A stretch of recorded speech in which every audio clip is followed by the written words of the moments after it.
Drink night అంతా chia seeds ఉంటాయి కదా, వీటిని వాటర్లో బాగా నానబెట్టేసుకొని అర్లీ మార్నింగ్ పరగడుపున తీసుకోవాలి. ముందుగా థాలీపీ చేసుకోవడానికి ఒక బౌల్లో 1 కప్పు సజ్జపిండిని తీసుకున్నాము. అలాగే 1 కప్పు బియ్యం పిండిని తీసుకుందాము. ఒక పెద్ద సైజు ఆనియన్ని సన్నగా ఇలా తురుముకొని వేసుకోవాలి. కొత్తిమీర సన్నగా కట్ చేసి వేసుకుందాము. 2 పచ్చిమిరపకాయలని ఇలా సన్నగా కట్ చేసుకొని యాడ్ చేసుకుందాము. ఒక హాఫ్ స్పూన్ అల్లం పేస్ట్ వేసుకుందాము. అలాగే రుచికి సరిపడా సాల్ట్ యాడ్ చేసుకుందాం. ఈ మిశ్రమాన్ని చేత్తో బాగా కలుపుకుందాం.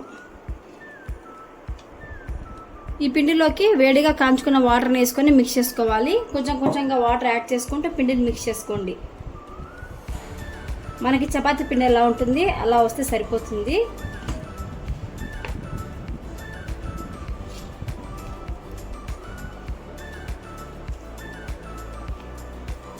తగినన్ని వాటర్ యాడ్ చేసుకోండి, చూసుకొని యాడ్ చేసుకోండి. వాటర్ పిండి మరీ మెత్తగా అయిపోతే మనకి పురుపురుగా అయిపోతుంది కదా, ఒకలా పిండిని ఇలా ముద్దలా చేసి పెట్టుకోవాలి. ఇప్పుడు ఈ పిండిని 3 పార్ట్లుగా డివైడ్ చేసుకుందాం.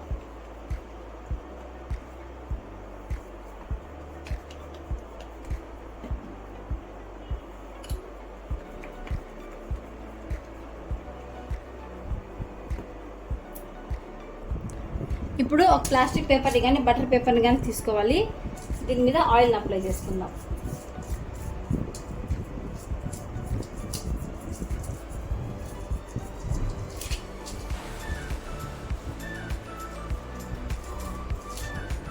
ఇలా ఆయిల్ అప్లై చేసుకున్న తర్వాత మనం ముందుగా రెడీ చేసి పెట్టుకున్న ముద్ద ఉంది కదా, ఈ సద్దపిండి ముద్దను తీసుకొని బాగా ప్రెస్ చేసుకుందాం.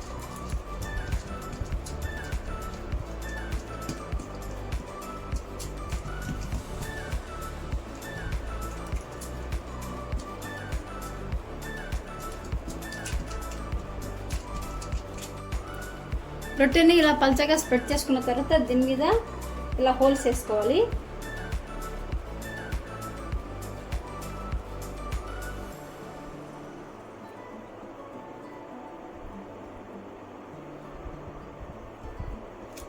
ఇప్పుడు ఈ రొట్టెని కాల్చుకుందాం.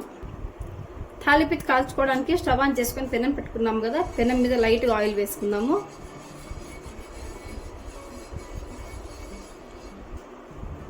పెనం వేడెక్కింది. ఇప్పుడు మనం రెడీ చేసి పెట్టుకున్న థాలీపీట్ని వేసుకుందాం. ఇలా హోల్స్ పెట్టడం వల్ల మనకు థాలీపీట్ అనేది అన్ని పక్కల బాగా కాలుతుంది.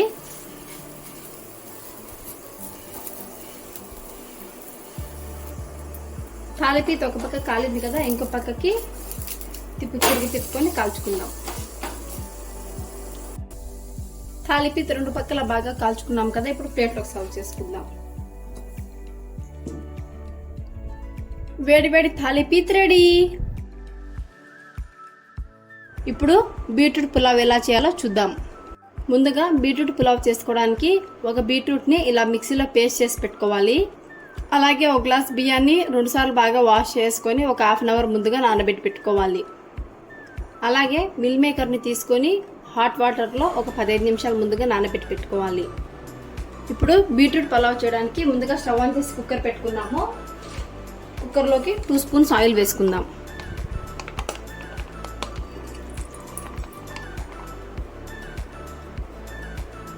ఆయిల్ వేడెక్కింది. ఆయిల్లోకి 2 యాలకులు, చిన్న ముక్క దాల్చిన చెక్క, అలాగే ఒక బిర్యానీ ఆకు, ఒక 4 లవంగాలని యాడ్ చేసుకుందాం. మసాలా దినుసులు బాగా వేగాయి కదా, మీడియం సైజ్ ఆనియన్ కట్ చేసి యాడ్ చేసుకుందాం. అలాగే 1 కప్పు గ్రీన్ పీస్ని యాడ్ చేసుకుందాం. 1 కప్పు కాలీఫ్లవర్ని యాడ్ చేసుకుందాం. వెజ్జీస్ అన్ని బాగా వేగాయి కదా, దీంట్లోకి మనం ముందుగా నానబెట్టి పెట్టుకున్న 1 గ్లాస్ రైస్ని యాడ్ చేసుకుందాం.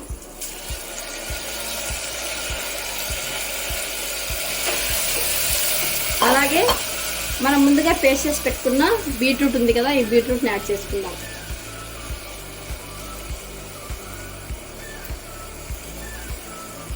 మనం ముందుగా నానబెట్టుకున్న సోయా ఉంది కదా, ఈ సోయాను కూడా యాడ్ చేసుకుందాం. ఈ మూడింటిని ఆయిల్లో ఒక 5 నిమిషాలు బాగా వేయించుకుందాము. ఆయిల్లో బాగా వేయించుకున్నాము. ఇప్పుడు ఈ మిశ్రమంలోకి రుచికి సరిపడా సాల్ట్ యాడ్ చేసుకుందాం. అలాగే మనం 1 గ్లాస్ రైస్ తీసుకున్నాం కదా, రైస్కి double quantity 2 glasses water add చేసుకుందాం. ఒకసారి మిశ్రమాన్ని మొత్తం బాగా మిక్స్ చేసుకొని కుక్కర్ మూత పెట్టేద్దాము. కుక్కర్ మూత పెట్టేసి మీడియం ఫ్లేమ్లో 2 విజిల్స్ వచ్చేంత వరకు కుక్ చేసుకుంటే సరిపోతుంది. కుక్కర్ మూత పెట్టాం కదా, కుక్కర్ 2 విజిల్స్ వచ్చేంత వరకు కుక్ చేసుకుంటే సరిపోతుంది. చూడండి, కుక్కర్ విజిల్ చల్లారింది. మూత ఓపెన్ చేశాను. బీట్రూట్ అనేది ఎంత బాగా కుక్ అయిపోయిందో. ఈ రైస్ని బౌల్లోకి షిఫ్ట్ చేసుకుందాం. చూడండి, వేడి వేడి beetroot pulao ready. Raita prepare చేసుకోవడానికి ముందుగా 1 కప్లో ఇలా కర్డ్ తీసుకోవాలి. ఈ కర్డ్లోకి సన్నగా తరిగి పెట్టుకున్న ఆనియన్స్, అలాగే సన్నగా తరిగి పెట్టుకున్న టమాటోస్, సన్నగా చాప్ చేసి పెట్టుకున్న కీరా, అలాగే సన్నగా తరిగి పెట్టుకున్న క్యారెట్ యాడ్ చేసుకుందాము. గార్నిష్ కోసం కొంచెం కొత్తిమీర యాడ్ చేసుకుందాము. రుచికి సరిపడా సాల్ట్ యాడ్ చేసుకోండి. అలాగే కొంచెం పెప్పర్ పౌడర్, ఇవన్నీ వేసి బాగా మిక్స్ చేసుకోవాలి. చూడండి, రైతా రెడీ.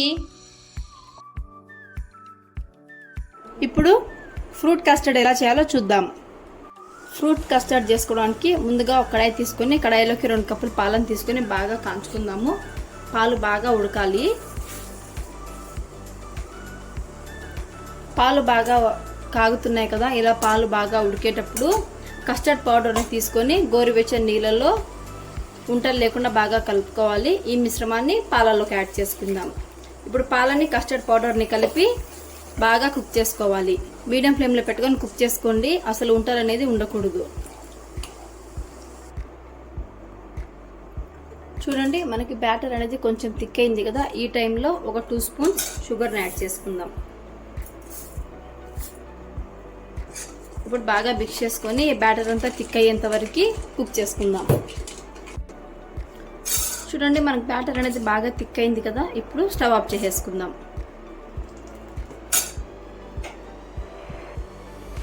ఈ మిశ్రమం రెడీ అయిపోయింది కదా, దీన్ని 1 గంట నుంచి 2 గంటల పాటు ఫ్రిడ్జ్లో పెట్టుకుందాం.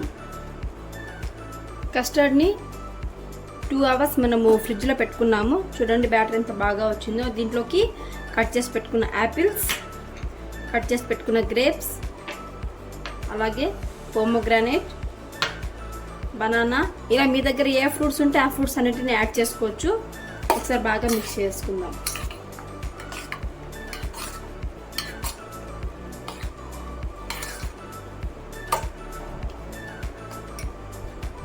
Tasty fruit custard ready. ఇప్పుడు సద్దల రవ్వతో ఉప్మా ఎలా చేయాలో చూద్దాం.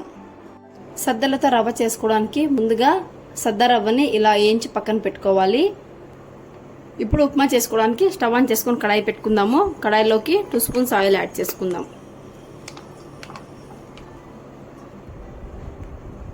ఆయిల్ వేడెక్కింది. ఆయిల్లోకి కొంచెం ఆవాలు, జీలకర్ర వేసుకుందాము. అలాగే కొంచెము శనగపప్పు, 1 స్పూన్ మినపప్పును కూడా యాడ్ చేసుకుందాం.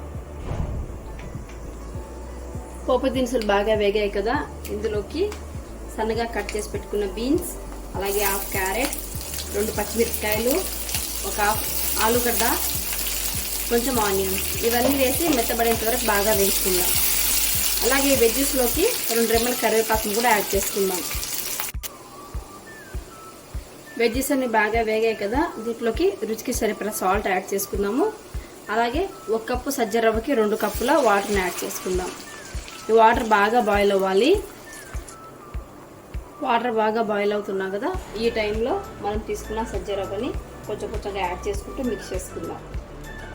స్టవ్ లో ఫ్లేమ్లో పెట్టుకొని రవ్వ అంతా బాగా ఉడికేంత వరకు బాగా ఉడికించుకోవాలి. చూడండి సజ్జ ఉప్మా ఎంత బాగా ఉడికిపోయిందో. ఇప్పుడు స్టవ్ ఆఫ్ చేసి బౌల్లోకి సర్వ్ చేసుకుందాం. చూడండి వేడి వేడి సజ్జ ఉప్మా రెడీ.